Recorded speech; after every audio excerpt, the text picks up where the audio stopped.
भूमिहार और आरजेडी एक दूसरे के विपरीत हो चुके थे, उसको तेजस्वी यादव ने साथ लाने का काम किया है। बिहार की राजनीति में अच्छी खासी पकड़ रखने वाली भूमिहार जाति आरजेडी ने यहाँ पर खेला कर दिया है और अनंत सिंह के खिलाफ में सूरजभान सिंह को लड़ा दिया है। टिकट देने से बिल्कुल नकारती है बीजेपी भूमिहारों को। आरजेडी ने दिखा दिया कि मैं पूर्णतः भूमिहार समाज के साथ हूँ। नमस्कार दोस्तों, द वशिष्ठ व्यू में आपका स्वागत है। मैं नीरज वशिष्ठ।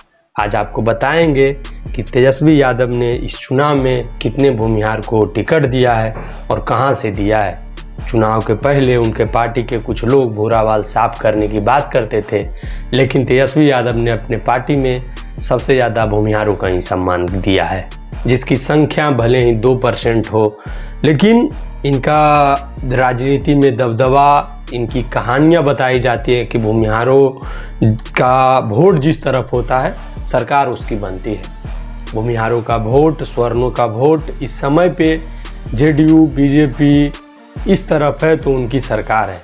तो इन सारी बातों को तेजस्वी यादव अपने तरफ करते हैं और भूमिहार समाज को, जो लालू यादव के समय से आरजेडी से बिल्कुल अलग हो चुके थे, भूमिहार और आरजेडी एक दूसरे के विपरीत हो चुके थे, उसको तेजस्वी यादव ने साथ लाने का काम किया है। पहले भूमिहार कांग्रेस में थे और जब आरजेडी बनी तो फिर और बीजेपी बनी तो बीजेपी में भूमिहार जाने लगे और कांग्रेस से भी छुटकारा होने लगा। जबकि कांग्रेस और जो आरजेडी का गठबंधन था, फिर भी सिर्फ लालू यादव के चलते भूमिहार सारे बीजेपी में चल गए और आज बिहार में बीजेपी की सरकार है। इसलिए जब से लालू यादव ने भूमिहारों को अलग किया खुद से, और भूमिहार भी उनसे बहुत दूरी बना लिए, उस समय से लालू यादव की सरकार को उखाड़ कर फेंकना और बिहार में बीजेपी का सरकार लाना, इन सभी चीज़ों में भूमिहार का बहुत ही बड़ा योगदान रहा है। इस समय पे तेजस्वी यादव ने इन सारी बातों को एक तरफ ध्यान में रखा और भूमिहारों को, मेन रूप से पूरे भूमिहार समाज को, उन्होंने अभी तक पूरा टिकट का ऐलान भी नहीं हुआ है और 6 विधायक को उन्होंने टिकट दे दिया है भूमिहार समाज से।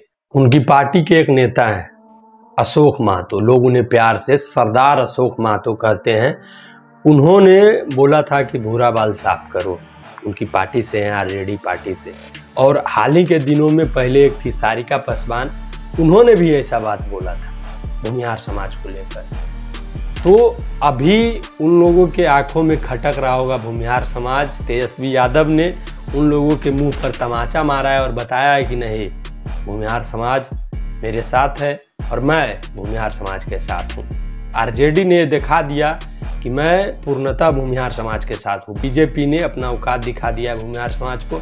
टिकट देने से बिल्कुल नकारती है बीजेपी भूमिहारों को और सिर्फ वो भगवा ध्वज लेकर भूमिहारों को ढोने के लिए सिर्फ कहती है, और इसी नाम पर भूमिहार उनको वोट देते हैं। भूमिहारों का भाजपा सम्मान नहीं करती है और इस सारी बातों को तेजस्वी यादव ध्यान में लाते हैं और देते हैं भूमिहार को टिकट। और इस बार सबसे ज़्यादा संख्या, ऐसा लग रहा है कि अभी और पूरा टिकट का ऐलान होना बाकी है, ऐसा लग रहा है कि हो सकता है तेजस्वी यादव अपने पार्टी से 10-12 विधायक का टिकट दे भूमिहार समाज को। अभी तक तो लगभग 5-6 दे चुके हैं।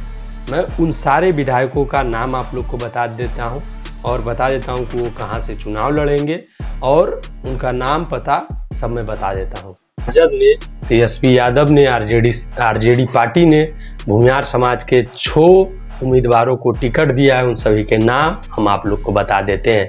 परबत्ता से संजीव कुमार, और अस्थावा से छोटू मुखिया, लालगंज से शिवानी शुक्ला जो कि मुन्ना शुक्ला की बेटी है, और घोसी से राहुल शर्मा, मटिहानी से बोगो सिंह, मोकामा से बीना देवी।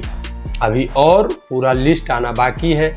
बीना देवी जो कि सूरजभान सिंह की पत्नी है, आरजेडी ने यहाँ पर खेला कर दिया है और अनंत सिंह के खिलाफ में सूरजभान सिंह को लड़ा दिया है। अनंत सिंह का हाल ही के दिनों में सूरजभान सिंह को लेकर कुत्ता बिलाए ऐसा मैटर आया था, उन्होंने इंटरव्यू में उल-जुलूल बातें बोल दी थी अनंत सिंह ने। तो इन सभी चीज़ों को देखते हुए भूमिहार को भूमिहार से लड़ाया गया है। तेजस्वी यादव इस बात को जानते हैं कि सूरजभान सिंह का भी प्रभाव उस क्षेत्र में कम नहीं है। अब यहाँ पर देखना ये है कि भूमिहार क्या करता है। भूमिहार समाज क्या करता है। अपने जब तेजस्वी यादव अपने होकर भूमिहारों पर भरोसा जताए हैं, तो अब ये देखना है कि भूमिहार समाज क्या करता है उनके लिए, उनके विधायकों को जिताता है या नहीं। उनके विधायक जीतने चाहिए, क्योंकि जिस प्रकार से उस समय से 90 के दशक से भूमिहारों को राजनीति से अलग करने की साजिश की गई थी, इस बार उनको बहुत ही ज़्यादा सम्मान दिया गया है तेजस्वी यादव के द्वारा। और अब ये जताना है कि तेजस्वी यादव को भूमिहार सपोर्ट करता है या नहीं, क्योंकि भूमिहार का नाम जैसे ही आता है लोग को लगता है कि ये बीजेपी का सपोर्टर होगा, लेकिन नहीं, बहुत सारे ऐसे भूमिहार हैं जो आरजेडी को सपोर्ट करते हैं। अपनी अपनी सभी पार्टियां कुछ चीज़ों में गलत होती है, कुछ चीज़ों में सही होती है, तो ऐसा नहीं है कि भूमिहार सिर्फ बीजेपी को ही सपोर्ट करता है, आरजेडी को सपोर्ट करता है, कांग्रेस को भी कुछ भूमिहार सपोर्ट करते हैं। अब देखना है कि तेजस्वी यादव की सरकार बनती या नहीं। आप किसका सपोर्ट करते हैं ये हमें कमेंट में बताइएगा। आप किस जाति से हैं ये भी हमें कमेंट में बताइएगा। आप किस जिला से हैं, आपके जिला में कौन सा उम्मीदवार है ये भी हमें बताइएगा। बाकी यह चीज़ें जानकर आपको कैसा लगा हमें कमेंट में ज़रूर बताइएगा। चलिए किसी और वीडियो में मिलते हैं किसी अच्छे टॉपिक के साथ। यह वीडियो देखने के लिए आपका धन्यवाद।